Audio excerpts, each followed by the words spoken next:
All set? Okay, we'd like to welcome Webb Simpson to the interview room here at the Sony Open in Hawaii. Webb, 4 starts this season, 2 top 25s. Just talk, including the T8 at Sea Island. Just talk a little bit about your season up to this point, and then your expectations for this week. Yeah, it's been 2021 was a frustrating year for me, both physically and golf performance, battling flu, COVID, neck injury, and I felt like that crept into my golf game.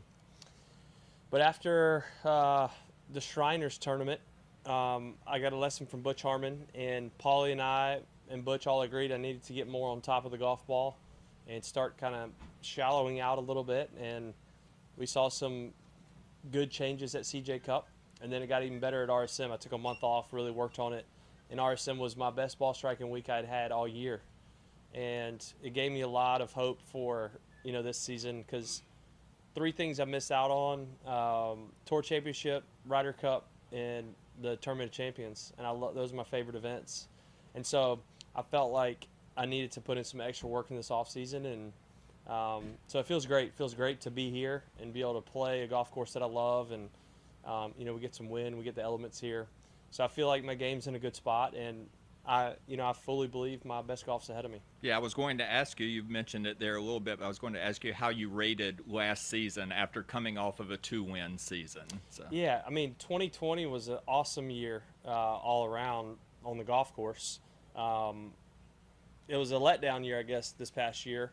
And I realized, I had a lot of sympathy for guys who have gone through injury, because I'd never gone through injury, and it really messes with you for a while. It hinders your workouts, it hinders your practice, and I showed up at the U.S. Open after having the flu for a week, pretty bad bout of the flu, and I just wasn't prepared. And so I'm really trying to make sure I'm healthy all year. The neck injury was a fluke accident, but my body's strong and healthy now, so I'm ready.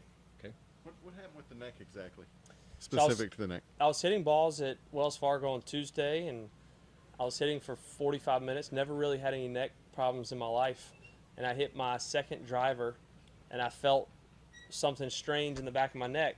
It didn't really hurt, but I knew something was weird going on. And I hit another one, the same thing happened. So I quit hitting balls, and that night, Tuesday night, it tightened up. Wednesday morning, it was worse. I had limited mobility, withdrew from the Pro-Am, and we tried everything Wednesday, and it just kept getting worse. And the MRI actually showed that there was a little bit of bulging, but not bad. And with rehab from my trainer and a few weeks off, I went to PGA as my first start back, and I had a little bit of pain, but not bad at all. And then after PGA was gone, I hadn't come back. And the injury I had specifically, my trainer said, is super common for golfers with how many balls we hit one way. But he's paid closer attention to it these last few months to make sure it doesn't come back. Make you nervous over the last part of the year that it was going to come back? It certainly did. You're aware of it. I was aware of it, yeah. But I think after the PGA, playing a few tournaments in a row with no pain, I started to think less about it. Yeah. But yeah, anytime I felt like a weird crick or stiffness, it definitely brought back some of those memories. But again, we've done a lot of work on it to the point where I don't fear it coming back. Now, we are out in the middle of the ocean, and you were not there last week. Why would you come out to the middle of the ocean for 1 week? That's a good question. This is Let's really have a far good from answer. Charlotte. It's really far. I realized that when I got off the plane in Phoenix, I'm not even halfway there. I love it here. I have great memories here. And it is a golf course that, if I put top 5 favorite courses for me in my game, this would be one of them. It's short, it's tight, we have dog legs, we have wind. I love Bermuda greens. So it is really far. It's further for me to come here than the Open Championship. But it's a trip. Not that you're counting. It's a trip worth taking. Charlotte's freezing right now. Yes, I understand that. Have you been out on the course at all? I did. I played 9 this morning. Was it soft? No, surprisingly, Were we were getting some run. Were you expecting it to be soft? Yeah, I heard they had a lot of rain last week, and you can see some of the areas where standing water was. It kind of killed the grass, but The greens were soft, but the fairways were running. What did you make, if you watched any golf, and if you didn't, you don't have to admit that, of the scoring they put up last week? Well, What's your reaction so to that? my routine in the morning is, as I'm making my coffee, and I'm kind of waiting for the water to heat up, I check the scores if I'm not in the tournament that week. So I check the scores. I hadn't had my coffee yet, so I'm half asleep. And I literally I kind of did this with my eyes because I see like 11 and 12. And and then my coffee process stopped because I had to see all these scorecards. I mean, it was crazy. You know, Paul and I have a theory that some weeks on the PGA Tour, the guys as a whole don't play well, and then some weeks the whole tour plays well. And I think that was an example where most of the guys played unbelievable golf. Now, I would ask you this in relation to the fact, you being one of the great power hitters of the game. Was it at all comforting to see that the leading score last week was Cameron Smith? Very comforting. And not very comforting. Koepka or whoever. And my boy Kevin Kistner got a top 10. 24 He under. played great, 8 under on Sunday. Career I'm best playing for with him. this week. Yeah, I mean, whenever a guy like Cam or Kev, has a good week on a course that typically bombers win, it makes me happy. And I want to get back there next year. But yeah, that was incredible. I mean, it was talked about a lot, but I feel like only those in the golf world really know how good that was. I mean, you guys know, players know, caddies know, but I think the typical golf fan, it's probably hard for them to conceive how good 34 under is.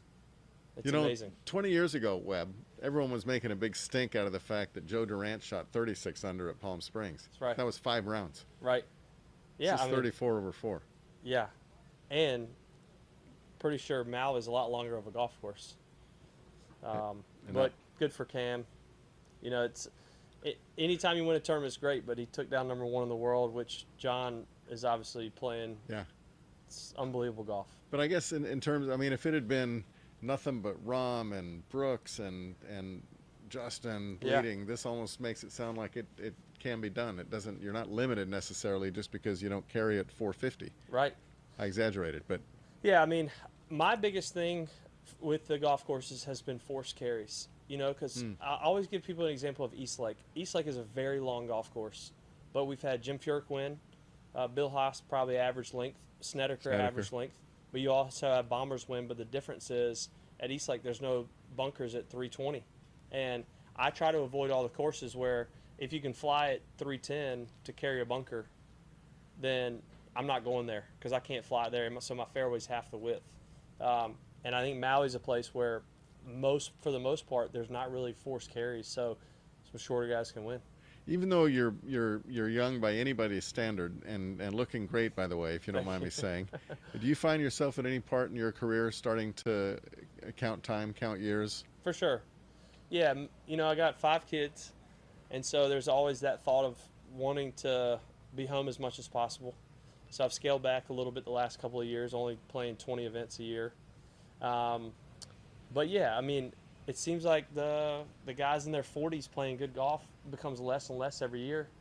But like I said earlier, I feel like my best golf's ahead of me. I feel like I have such a great team that, I still have plenty of things I want to do in this game. I want to win more majors. I want to be on more teams.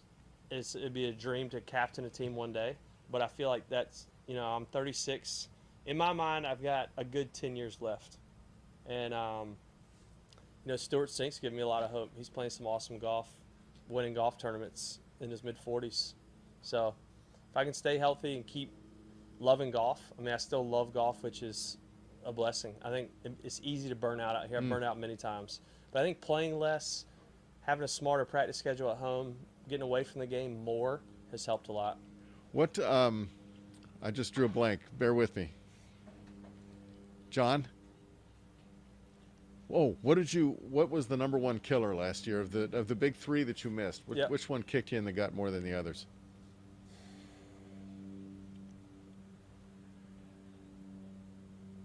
I would say Atlanta. I felt it Sunday night at BMW. BMW, I had to have a really great week. I don't know what I had to finish, probably top 6. And I played really solid that week. I think I finished, I'm guessing, I think I finished somewhere around 15th. The game was there, but I really felt it that night because I made the Tour Championship, I think, 4 years in a row. Missed it for 2 years or 3 years, and then made it again for a few years in a row. And after that period of missing it, I made the team in 17. I made the Tour Championship, and I realized like how great it felt to be there. And After missing it. After missing it for a few years, and I was definitely more thankful there than I used to be. I used to just not think about it. I'm at the Tour Championship, and so that was probably the hardest. I mean, I love Atlanta, I love East Lake. My wife used to live there. 30 guys. It's such a good week, and yeah, that was hard. What'd you do at RSM? Did you have a chance? Not really. I finished 8th, but Taylor was so far ahead all week right. that I felt like I was playing catch up. And then did you get a phone call from Stricker? I did, yeah. He and I talked a couple times, and I feel like he and I have a great friendship that goes way back, and we played a lot of golf together in 11, and he was honest with me the whole time, which I appreciated. It's hard to hear that you're probably not the guy they're picking, but I told my wife I really appreciated that he at least told me the truth. That way, he didn't offer up some, kind of make me feel better kind of soft sell. It was, this is what we're thinking. It's not definite yet, but this is the direction we're leaning, which made me feel actually better. Yeah. Because I kind of adjusted my hope a little bit. What were your hopes when the phone rang? Because you were talked about, I Yeah. think amongst us anyway. I think I kind of felt this way this year, even though it hurt me to feel this way, like it hurt my chances. But I feel like the game's changing a bit in the sense of, I think experience on team events, experience in majors used to be more beneficial. And I don't know why. Maybe young guys are just less afraid. I don't know exactly what it is, but I feel like the same's in the Ryder Cup. Like, I feel like 20 years ago, I might have been the pick because I had played 6 team events. But now, like, Scotty Scheffler, unbelievable player. And 1, he's not afraid. 2, he knows how to perform well in big events. He's already done it in majors. And so I think, Stricker is after more of, just a different player than me, which is fine. And, I've kind of always been this way. It didn't make me mad. It made me just want to work harder. Like I said earlier, I have a dream of being a captain one day of a team. And I know I'm going to have the same situation. Every captain has to deal with telling a couple of maybe 2 to 3 guys they're not on it, that were close, and get the good phone call of telling the guys that they made it, they're their pick. But I got nothing but great feelings for Strick. Of all the rejections you've gotten, does that rank the best? Yes, most definitely. Yeah, for sure. And that was hard. I mean, you asked earlier what was harder, Ryder Cup, Maui, or Tour Championship.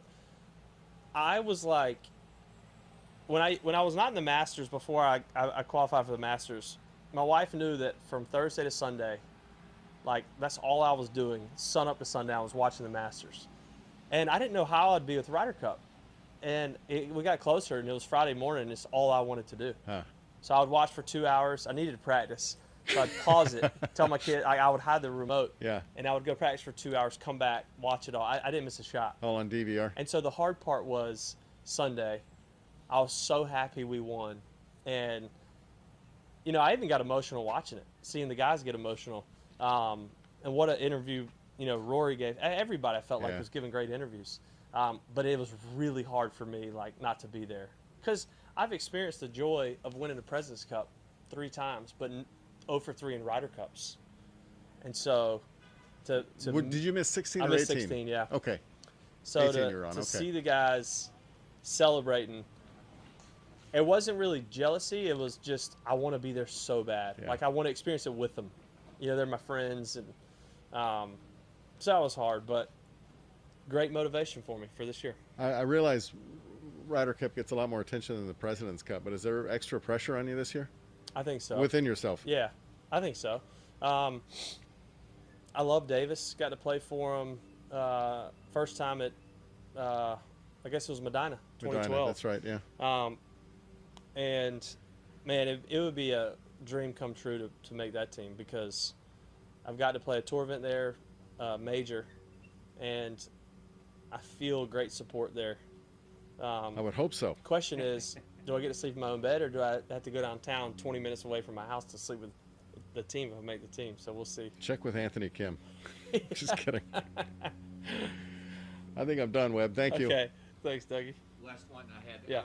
More disappointing with 3 top 5 finishes in the last 3 years here, or do you use that more for a confidence booster coming into this week? A little bit of both. I mean, last year, like, you always feel good after you have a good week. Even though last year I made a bad mistake. I remember on 4 on Sunday, mental error, and then made par on 18 from the middle of the fairway on my second shot. So I was bummed right after the round. But I take that and just remind myself, that I've played well here a few times, know how to play it. And this is like a sea island for me. I've had chances, just hadn't gotten it done. So I definitely want to get it done. Okay. All right. All good? All right, Cool. Weber, Thank you. sir. Yes, sir. What are you doing now, Webb? Going to eat lunch. What are you going to have? I don't know.